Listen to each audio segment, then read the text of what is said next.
Hello दोस्तों, नमस्कार। बात कर लेते हैं आज के दिन भर की सारी बड़ी खबरों की, जहां सबसे पहले आपको बताएंगे दोस्तों बांग्लादेश को एनएस अजीत डोभाल और मोदी जी के दूत जयशंकर जी के सामने बैठाया जाएगा। जी हां दोस्तों, उसके बाद तारिक रहमान आएंगे। भारत क्या है प्लानिंग, आखिर कैसे अजीत डोभाल जी और जयशंकर जी एक साथ बांग्लादेश की लेने वाले हैं क्लास। दोस्तों क्या है बहुत बड़ी एक्सक्लूसिव जानकारी, साथ ही साथ आपको बताएंगे पीओके जल्द होगा भारत का हिस्सा। क्या ईरान इजराइल जंग के बीच भारत हासिल कर लेगा पीओके को अंदर खाने, क्या है सबसे बड़ी खबर दोस्तों। तो वहीं आपको बताएंगे ईरान ने अमेरिका का फाइटर जेट मार गिराया, साथ में पायलट भी दोस्तों लापता हो गया। खुद अमेरिका ने ये बात मान ली, लेकिन अब जो जानकारी सामने आई है वो ये कि पहले तो पायलट को ढूंढने के लिए ईरान ने रख दिया इनाम, लेकिन दुश्मन के मुंह से, यानी अमेरिका के लिए ईरान तो दुश्मन ही हुआ, तो दुश्मन के मुंह से अमेरिका निकाल लाया अपना पायलट। कैसे संभव हो पाया? इस खबर ने, इस जानकारी ने हर किसी को चौंका दिया दोस्तों। पहली बार ईरानी क्षेत्र में तबाह हुआ अमेरिकी जेट,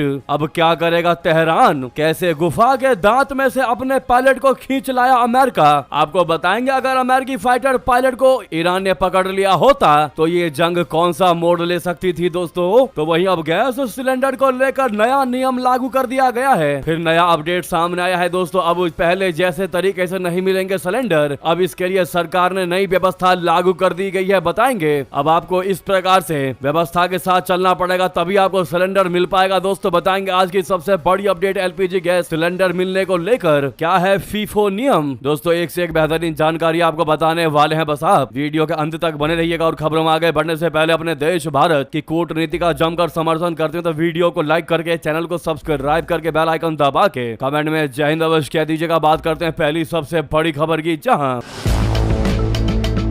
भारत और बांग्लादेश के बीच अब कूटनीतिक रिश्तों ने बुलेट ट्रेन की रफ्तार पकड़ ली है। जल्द ही हाई पावर डेलीगेशन के साथ बांग्लादेश के विदेश मंत्री खलीलुर रहमान दिल्ली पहुंच रहे हैं। यह दौरा सिर्फ एक औपचारिक मुलाकात नहीं है, बल्कि प्रधानमंत्री तारिक रहमान के पहली बार भारत आने की तैयारी है। दिल्ली के गलियारों में हलचल तेज है, क्योंकि खलीलुर रहमान की मेज पर अजीत डोभाल जी और जयशंकर जी जैसे दिग्गजों के साथ हार्ड सिक्योरिटी और इकोनॉमिक आर्किटेक्चर जैसे बड़े बड़े मुद्दे होंगे दोस्तों। सूत्रों की माने तो खलीलुर रहमान के इस 2 दिवसीय दौरे पर बड़ी बड़ी मीटिंग्स होने वाली है। इस जयशंकर जी के साथ 1-to-1 मीटिंग होगी, जिसमें आर्थिक सहयोग और साझा कूटनीति पर लंबी चर्चा होगी। वहीं नेशनल सिक्योरिटी अजीत डोभाल जी के साथ मुलाकात में सीमा सुरक्षा और आतंकवाद जैसे संवेदनशील मुद्दों पर जीरो टॉलरेंस की रणनीति बनाई जाएगी। दोस्तों मिडल ईस्ट में जारी संघर्ष और स्ट्रेट ऑफ हॉर्मुज में मचे बवाल के बीच भारत और बांग्लादेश के लिए बंगाल की खाड़ी अब लाइफ लाइन बन गई है। इस मीटिंग में 5 बड़े मुद्दों पर सहमति बन सकती है। ये है 5 बड़े मुद्दे दोस्तों, जहां पहला मुद्दा है बांग्लादेश को यह सुनिश्चित करना होगा कि लोकतांत्रिक बदलाव के दौरान कोई भी कट्टरपंथी ताकत अपना सिर ना उठा सके। 4096 किलोमीटर लंबी सरहद को पूरे तरीके से सुरक्षित बनाना प्राथमिकता है। दूसरा मुद्दा होगा फारस की खाड़ी में जारी ब्लॉकेड को देखते हुए दोनों देश व्यापार और ऊर्जा के लिए बंगाल की खाड़ी को एक सुरक्षित विकल्प के रूप में विकसित करना चाहते हैं। तीसरा मुद्दा भारत के पूर्वोत्तर राज्यों तक सामान पहुंचाने के लिए बांग्लादेश के रेल और पोर्ट लिंक का इस्तेमाल तेज करना, इससे ढाका को भी भारतीय बाजार तक सीधी और आसान पहुंच मिल सकेगी। चौथा मुद्दा तीसरा जल बंटवारे से लेकर व्यापार असंतुलन जैसे लंबित मुद्दों पर पीएम के दौरे से पहले सहमति बनाने की कोशिश होगी। पांचवा और अंतिम मुद्दा होगा दोनों देश मानते हैं कि उनकी साझा भाषा और इतिहास किसी भी भू राजनीतिक बदलाव के खिलाफ एक मजबूत सुरक्षा कवच का काम करेंगे। जी हाँ दोस्तों, यानी कि भारत के जेम्स बॉन्ड माने जाने वाले एनएस अजीत डोभाल जी और प्रधानमंत्री नरेंद्र मोदी जी के दूत जयशंकर जी लगाएंगे बांग्लादेश की बड़ी अच्छी से क्लास। जब ये दोनों मंत्री बैठेंगे दोस्तों तो आप इमेजिन कर ही सकते हैं कि कैसे कैसे सवाल दागे जाएंगे। जानकारी ये भी है दोस्तों कि इस मीटिंग के बाद तारिक रहमान भी भारत की यात्रा पर आ सकते हैं। जी हाँ, फिलहाल उनके भारत यात्रा को लेकर कोई समय ठीक नहीं है, लेकिन जल्द ही समय तय किया जाएगा दोस्तों। ये हमने आपको सबसे पहले एक्सक्लूसिव जानकारी बताई है। साथ ही साथ अगली खबर आपको बता दें, पीओके जल्द होगा भारत का हिस्सा। मुख्य इमाम उमर अहमद अली याज़दी का सबसे बड़ा दावा, कश्मीर के विकास पर की मोदी सरकार की तारीफ। दोस्तों ऑल इंडिया इमाम ऑर्गेनाइजेशन के मुख्य इमाम उमर अहमद अली याज़दी ने श्रीनगर में कह दिया कि अनुच्छेद 370 हटने के बाद कश्मीर में एक बड़ा बदलाव आया है। अब यहाँ पत्थरबाजी की जगह शिक्षा और विकास पर ध्यान दिया जा रहा है और बच्चों के हाथों में पत्थरों की जगह कलम है। उन्होंने यहाँ के शांतिपूर्ण माहौल की भी तारीफ कर दी। दोस्तों इलियासी ने अनुच्छेद 370 और 35A हटने के बाद के दौर को नया कश्मीर बता दिया, जिसकी पहचान शांति, खुशहाली और विरोध प्रदर्शनों के बजाय विकास पर जोर देने से होती है। उन्होंने इस बात पर जोर दिया कि यहाँ के युवा अब हिंसा छोड़कर शिक्षा की ओर मुड़ गए हैं। उन्होंने कहा कि आज उनके हाथों में कलम है, वे पढ़ाई कर रहे हैं। जी हाँ, वहीं इसी जगह पर खड़े होकर उन्होंने मीडिया से यह भी कहा कि पाकिस्तान के कब्जे वाला कश्मीर भी जल्द ही भारत में शामिल हो जाएगा। उन्होंने दावा किया कि वहाँ के लोग भारत के विकास के रास्ते से जुड़ने के लिए जनमत संग्रह करवाना चाहते हैं, यानी रेफरेंडम करवाना चाहते हैं। मुख्य इमाम ने 3 अप्रैल 2026 को श्रीनगर स्थित Jammu and Kashmir Waqf board के केंद्रीय कार्यालय में मीडिया से बातचीत की। इस दौरान उनके साथ वक्फ बोर्ड की चेयरपर्सन डॉक्टर सैयद दरखशां भी मौजूद थी। दोस्तों, ऐसे में इस मुख्य इमाम उमर अहमद का इतना बड़ा दावा कर देना, बयान देना, वाकई में ये दर्शाता है दोस्तों कि कहीं ना कहीं अब दूसरे समुदाय के लोग भी पीओके को जल्द भारत से मिलाने के लिए भी सपोर्ट करते दिखाई दे रहे हैं, जो कि एक बहुत बड़ा पॉजिटिव मैसेज है दोस्तों भारत देश के लिए। आपकी इस पर क्या राय है, जरूर कमेंट कीजिएगा। नेक्स्ट खबर आपको बता दें,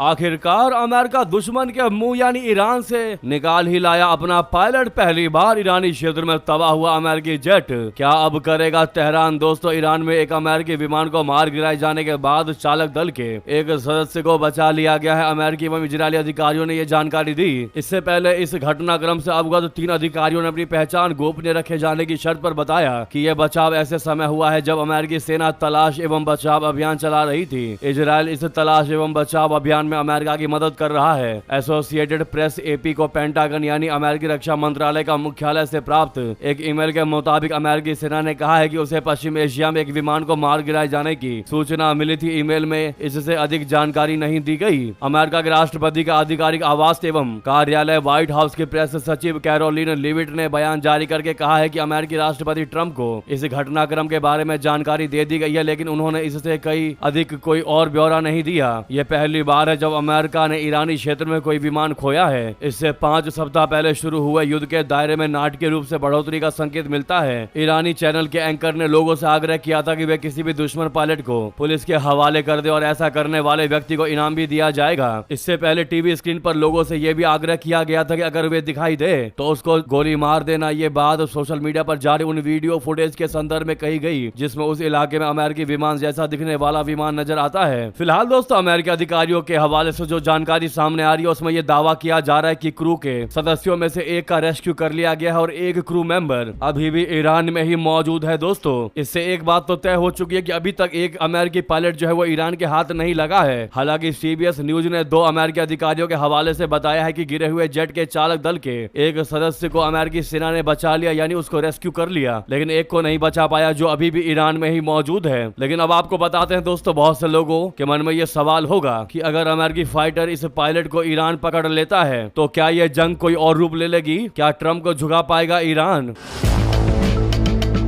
अमेरिका ने एक को तो रेस्क्यू कर लिया, लेकिन अभी भी एक और पायलट का कोई अता पता नहीं है। इस बीच अगर अमेरिकी फाइटर पायलट को पकड़ लिया गया तो ये जंग किस मोड़ पर जा सकती है आपको बता दें। अगर अमेरिकी पायलट्स को मारने की बात होती है, अगर ईरान उसको मारने का प्रयास करता है तो उससे ईरान को कोई खास फायदा तो नहीं होगा, लेकिन दोस्तों उल्टा इससे अमेरिका और खासकर डोनाल्ड ट्रंप के लिए बहुत बड़ा सैन्य एक्शन करने का एक बेस मिल जाएगा, एक आधार मिल जाएगा जिससे ईरान को नेस्तनाबूद करने का प्रयास कर सकता है अमेरिका दोस्तों। और ट्रंप खुलेआम ये कह सकते हैं कि मैंने अपने देश के नागरिक के तौर पर मौजूद अमेरिकी सेना के जान जाने के लिए ईरान को बर्बाद करने के लिए ये युद्ध ठाना है, जिससे कि ट्रंप अपने आप को भी बचा सकते हैं इस पायलट के, इस क्रू मेंबर के आड़ में, और ईरान को भी दहला सकते हैं दोस्तों। और ऐसे में होगा यह कि अमेरिका की जनता भी ट्रंप के साथ खड़ी हो जाएगी कि जब बात देश के सैनिकों पर आएगी तो फिर जनता जाहिर तौर पर देश के राष्ट्रपति के साथ ही खड़ी मिलेगी, जो कि ट्रंप के लिए एक बहुत बड़ी पॉजिटिव चीज होगी। आप इमेजिन कर सकते हैं जब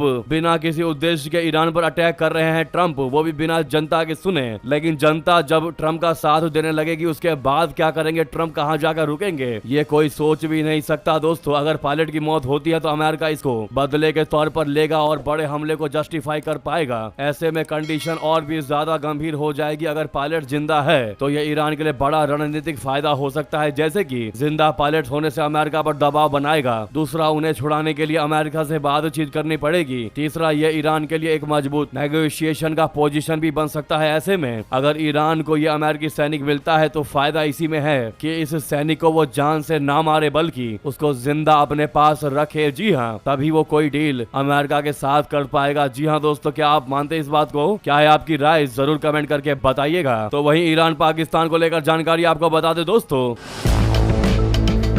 उधर ईरान ने पाकिस्तान में बातचीत करने से कर दिया इनकार। सीज फायर के लिए अमेरिका की शर्तें भी ठुकरा दी। जी हाँ, अमेरिका और ईरान के बीच सीज फायर की जो ताजा कोशिशें थी वो फिलहाल नाकाम हो गई हैं। पाकिस्तान की अगुवाई में चल रही बातचीत किसी नतीजे पर नहीं पहुंच पाई। बातचीत में शामिल मध्यस्थ देशों ने ये जानकारी दी है। ईरान ने साफ कह दिया है कि वो आने वाले दिनों में इस्लामाबाद में अमेरिकी अधिकारियों से मिलने को बिल्कुल भी तैयार नहीं है। साथ ही साथ ईरान का ये भी कहना है कि उसको अमेरिका की शर्तें बिल्कुल भी मंजूर नहीं है। ये जानकारी वॉल स्ट्रीट जर्नल ने दी है दोस्तों। ईरान के मना करने के बाद कतर और तुर्की ने दोहा या इस्तांबुल में बातचीत का प्रस्ताव दिया है। अमेरिका ने ईरान के सामने युद्ध विराम के लिए 15 बिंदुओं का प्रस्ताव रखा है। इसमें कहा गया है कि हॉर्मुज स्ट्रेट को फिर से खोला जाए, ईरान अपने परमाणु ठिकानों को खत्म करे और मिसाइल बनाने की क्षमता सीमित करे। बदले में अमेरिका प्रतिबंधों में राहत देने को तैयार है। वहीं ईरान ने जवाब में 5 शर्तें भी रख दी। उसने हॉर्मुज पर अपनी पकड़ को मान्यता देने, क्षेत्र से अमेरिकी सैन्य ठिकाने हटाने, युद्ध में हुए नुकसान का मुआवजा देने और आगे हमला न करने की गारंटी मांग ली। ऐसे में ईरान की ये शर्तें अमेरिका के लिए मानना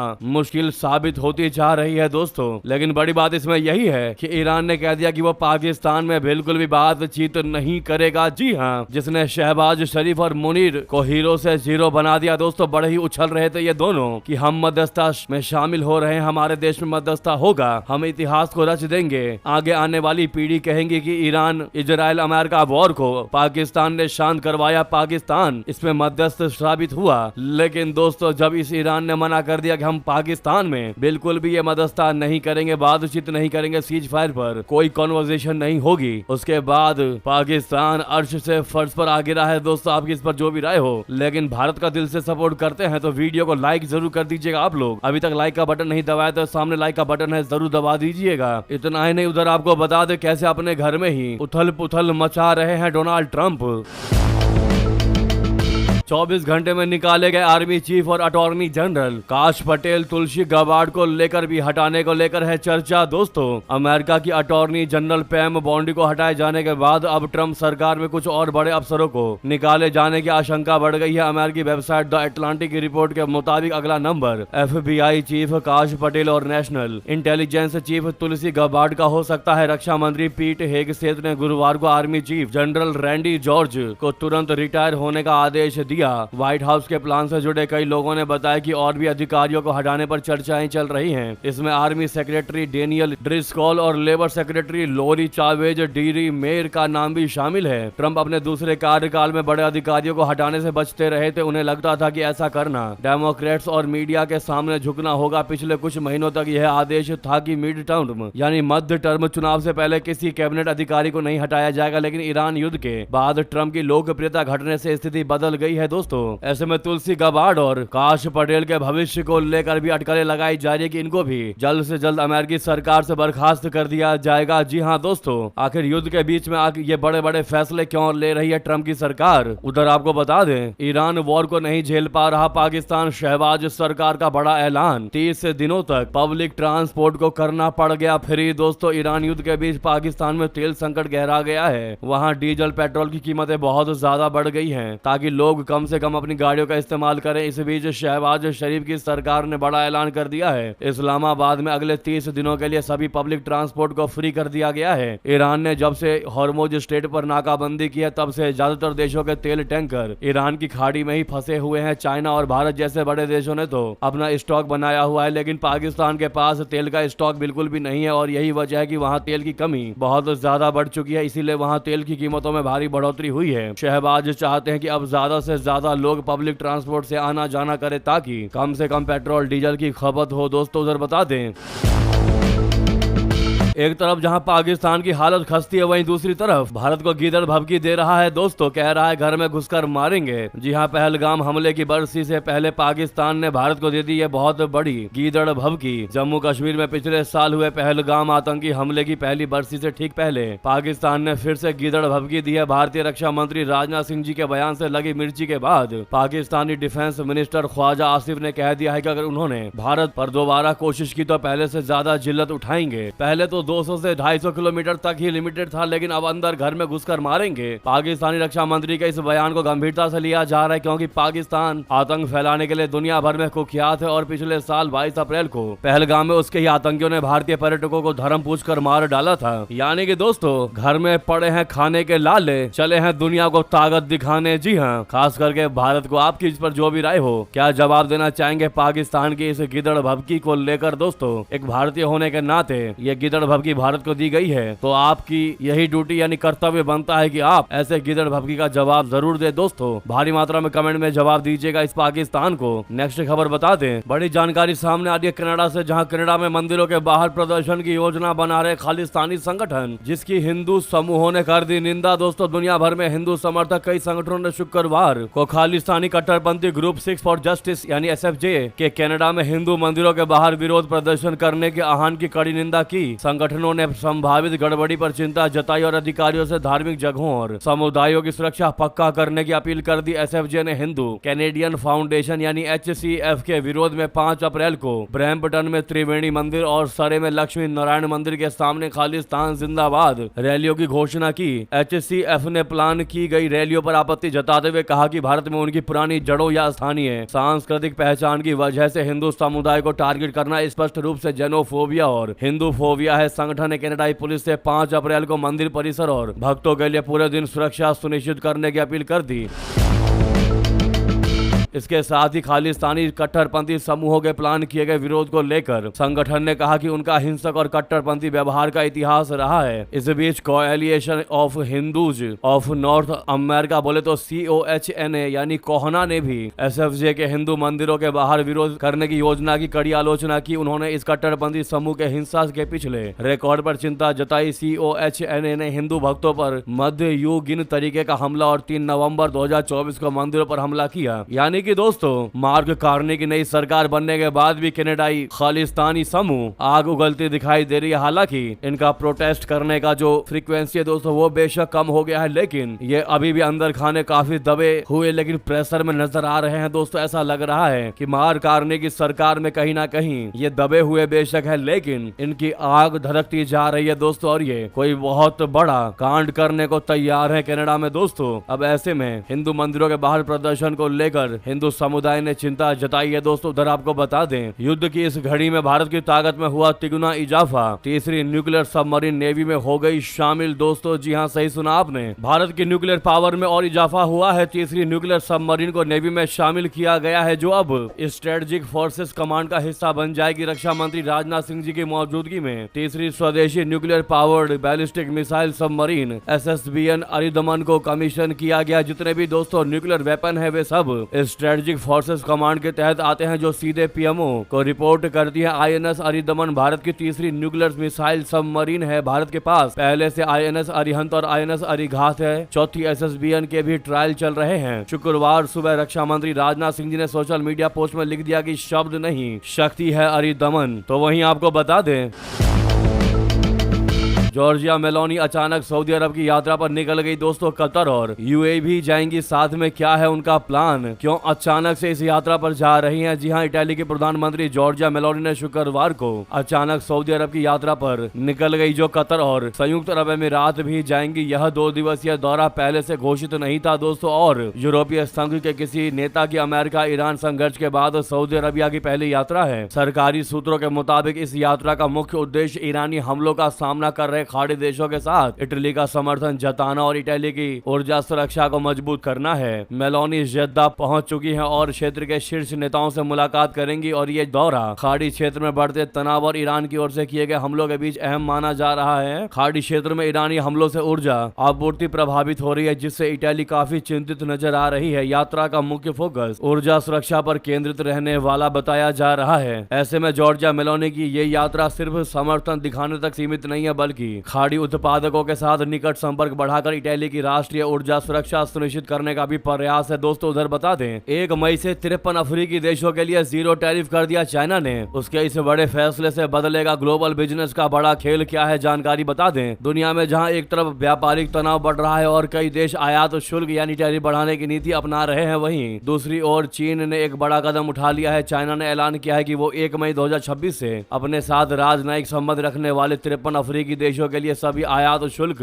बोले तो टैरिफ पूरे तरीके से खत्म कर देगा। इस फैसले के तहत इन देशों से आने वाले लगभग सभी प्रोडक्ट्स, चाहे वो कृषि, खनन या औद्योगिक क्षेत्र से जुड़े हों, अब चीन में बिना किसी आयात शुल्क के एंट्री कर सकेंगे। इससे अफ्रीकी देशों के लिए दुनिया के दूसरे सबसे बड़े उपभोक्ता बाजार में अपनी हिस्सेदारी बढ़ाना काफी आसान हो जाएगा। दोस्तों हालांकि इस सूची से एक अफ्रीकी देश को बाहर रखा गया है और उस देश का नाम है एस्वातिनी। इस देश को इस प्लान का फायदा नहीं मिलेगा क्योंकि उसके ताइवान के साथ राजनयिक संबंध है। जी हाँ, और वो चीन के वन चाइना पॉलिसी का समर्थन नहीं करता, इसीलिए इस देश को बाहर रखा गया है। दोस्तों उधर नेक्स्ट खबर की बात करते हैं, जहां पर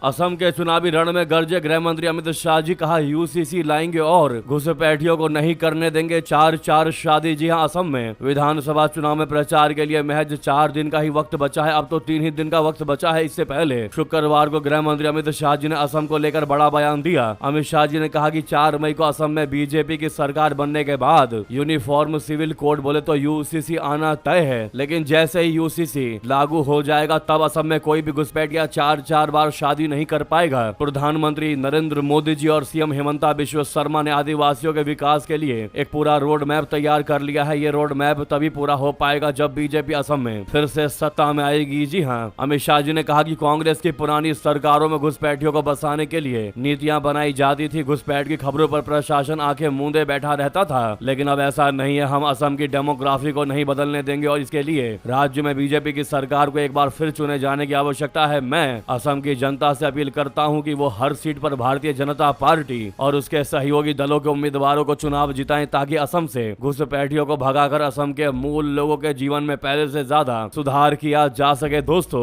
वही अगर बात करें ओवैसी की भाषण की, तो ओवैसी ने सीएम हेमंता बिश्व शर्मा पर प्रहार किया, बातों के बाण छोड़े, कह दिया 150 साल से रहे हैं मुसलमान, कोई नहीं मिटा सकता। जी हाँ दोस्तों, असम विधानसभा चुनाव के लिए राज्य में सियासी सरगर्मियां तेज हैं। इसी बीच AIMIM प्रमुख असदुद्दीन ओवैसी ने मुख्यमंत्री हेमंता बिश्व शर्मा पर करारा हमला बोला है। बरपेटा जिले के चैंगा विधानसभा क्षेत्र में AUIDF उम्मीदवार अशरफुल हुसैन के समर्थन में रैली को संबोधित करते हुए ओवैसी ने आरोप लगाया कि शर्मा मियां समुदाय की रीढ़ तोड़ने जैसी धमकी दे रहे हैं, जो मुख्यमंत्री पद की गरिमा के खिलाफ है। आप हमारी कमर तोड़ने और हमारा जीवन दयनीय बनाने की बात करते हैं।